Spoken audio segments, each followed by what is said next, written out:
Hello दोस्तों, राधे राधे, प्रणाम। मेरे यूट्यूब चैनल में, फेसबुक चैनल में आपका स्वागत है दोस्तों। तो दोस्तों, देख रहे हो, एक चीज़ आप लोग को दिखाना चाहती हूँ। वो चीज़ क्या है?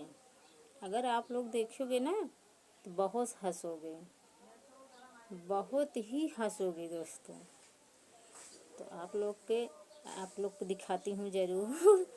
ऐसे हमारे ब्लॉग में बने रहे हो, आप लोग को ज़रूर दिखाऊंगे दोस्तों, मगर थोड़ा इंतज़ार करना होगा ना। देखा भैया, खाए के बाद, अगर खाना खाए के बाद ना तो इंतज़ार तो कर इनके परे।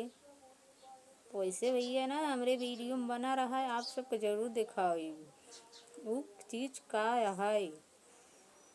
तो दोस्तों, ऐसे प्यार दुलार आप लोग देते रहें, हम तरक्की करत रही।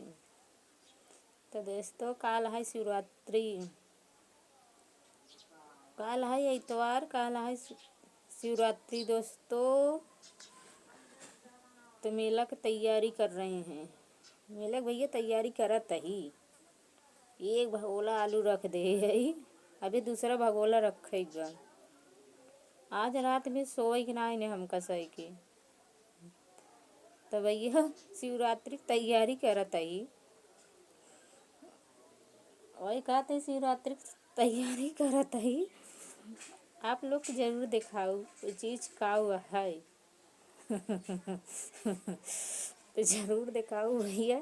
ऐसे ब्लॉग में बना रहा, वीडियो के माध्यम से ज़रूर आप लोग को दिखाओ कौन चीज़ आए भैया। बाकी आज रात भी हमका सही सोए कि ना आई है, तो वीडियो बनाए ना पाते ही हम कहे चला एक ब्लॉग बना के डाल देते ही। तो भैया तो वही बनावे तही। बाकी भैया खाए नहाए के रेडी होगी यही। हमरे अमन के पापा लेके आए हैं काऊ ना, हंसाई छूटत हुआ देखत है। आप सबको जरूर दिखाओ।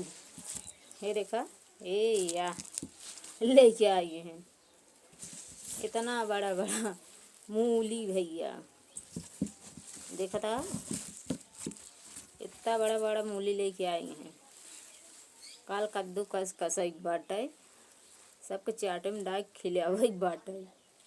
तो ये लेके आए हैं भैया, देखा था कितना बड़ा बड़ा मोट मोट बा। तो भैया हो लेके आई है नहीं है।